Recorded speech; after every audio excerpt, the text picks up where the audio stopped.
លោកអាចជួយបង្ហាញតិចបានទេតើក្របប្រភេទនេះជាវាក្របអីដែរបាទសួស្តីបងប្អូនក្របប្រភេទនេះសូមជម្រាបជូនបងប្អូនថាជាក្របប្រភេទ MK84 ជាក្របប្រភេទ84ដែលជាក្របទម្លាក់ពីលើយន្តហោះបាទមើលមិនធម្មតាទេគុំមែនទេក្របហ្នឹងរកឃើញនៅណាវិញបាទបញ្ជាក់នឹងជំរាបជូនជាថ្មីសម្រាប់បងប្អូនយើងធ្លាប់បានឃើញនិងធ្លាប់បានដឹងកន្លងមកហើយថាក្របប្រភេទនេះជាក្រប MK84 ដែលកងទ័ពសៀមឈ្លានពានបានទម្លាក់មកលើទឹកដីនៃប្រទេសកម្ពុជាយើងហើយក្របនេះគឺជាក្របដែលបងប្អូនបានឃើញកន្លងមកដែលថានៅក្បែរពីងមួយមិនបែកទេណាគឺជាក្របនេះហើយ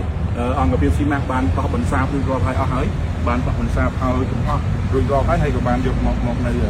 នៅទីនេះយើងបាទហើយក្របហ្នឹងហើយដែលបងប្អូនអាសាឃើញថា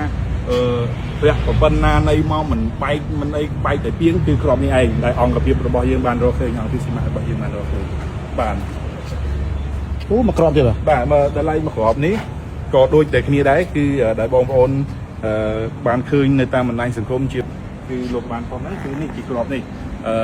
ដែលមានជំរឿជាក្របប្រភេទ MK84 ដូចគ្នាហើយកងទ័ពសៀមបានទម្លាក់ដូចគ្នាហើយក្របនេះឯងហើយដែលមានជំរឿដែលអង្គភាពយើងរកឃើញមានជំរឿរហូតដល់17ម៉ែត្រជា MK នេះហើយបាទអញ្ចឹងអាចនិយាយបានថាបារមីនៅខាងតំបន់ថ្មដូវនោះបានជួយបណ្ដោយផ្ទុះណាបាទបើយើងនិយាយពីអបិយជំនឿអ្វីក៏ដោយក៏មានអបិយជំនឿទៅតាមតំបន់ហ្នឹងគឺមែនទែនគឺអញ្ចឹងហើយបាទហើយ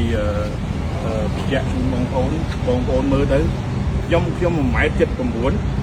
ហើយខ្ញុំឈរនៅត្រឹមក្របនេះត្រឹមរាប់ពីជើងនេះយើងគិតថាពាក់កណ្ដាលចុះមិនដល់ពាក់កណ្ដាលនេះលោក1.79 ម៉ែត្រណាបាទចឹងធៀបមើលទៅ1.79 ម៉ែត្រអញ្ចឹងកម្ពស់នេះ79ទៅលើទៀតជាង2 ម៉ែត្រនឹងកតុយទៅដល់ចិត្តចូល3 ម៉ែត្រណាបាទមិនធម្មតាបងប្អូនសាកសម័យមើលតើក្របនេះបើសិនជាក្នុងករណីវាផ្ទុះតើវិនិស្សកម្មនឹងការឲ្យបំផ្លាញទ្រព្យសម្បត្តិឬក៏ហេដ្ឋារចនាសម្ព័ន្ធវាក្នុងកម្រិតណាបងប្អូនមើលសូម្បីតែខ្ញុំ